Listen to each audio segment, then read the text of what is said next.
Hi guys, for today's video ay ito lang muna yung makikita nyo sa video ko.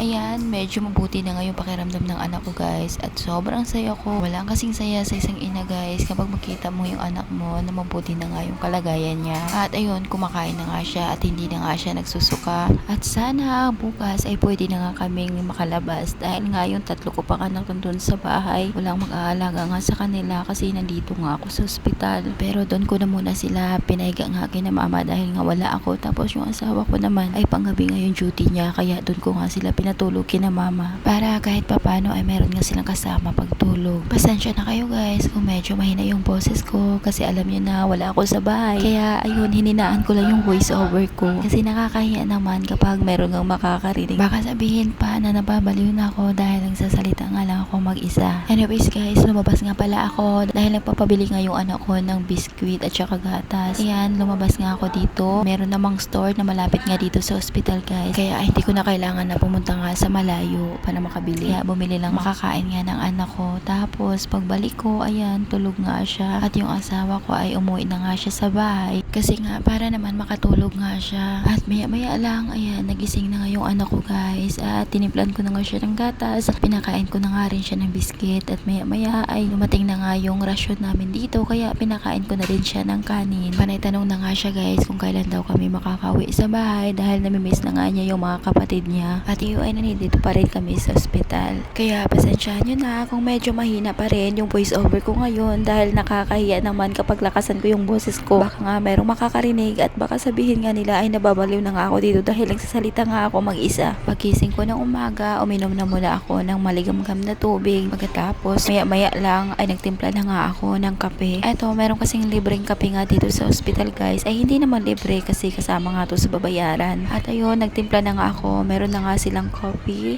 sugar, pagkatapos creamer. Pero ako hindi ko na nilagay yung creamer guys kasi bumili na ako ng gatas sa labas at eto nga yung hahaluan ko nga ng coffee. Kailangan talaga merong coffee para naman gumising yung diwa. Cherry naman kapag nandito sa ospital hindi talaga tayo nakakatulog ng maayos kasi nga minuto-minuto merong pumapasok na nurse nga nagmo-monitor. At pagising ng anak ko ay pinakain ko na kagad siya kasi papainumin pa nga siya ng gamot. At pagkatapos ko siyang pakainin, pumunta na muna ako dito sa itaas guys para nga magpapasignal dahil wala talagang signal dun sa room namin. At maya lang dumating na nga yung asawa ko at yung anak ko nga isa dahil wala nga siyang pasok ngayon. Kaya sumama siya sa papa niya. Pwede naman siya dito sa hospital guys kasi nga yung bawal lang kasi dito papasukin yung 10 years old below. At kumain na muna sila guys at nagdala na rin sila ng tinapay kasi maya nga asikasuhin nga namin yung mga papel kasi pagdating ni Doc itatanong nga namin kung pwede na ba kaming makakalabas ngayong araw. Sana nga makakalabas na nga kami ngayong araw. At tapos kung pakainin yung bata ay tumakit naman ako doon sa itaas para nga asikasuhin yung parent ng asawa ko. Kahapon kasi nag-asikaso na nga kami ng asawa ko guys na iba pang mga papel para hindi na masyadong madami asikasuhin kapag lalabas na nga kami.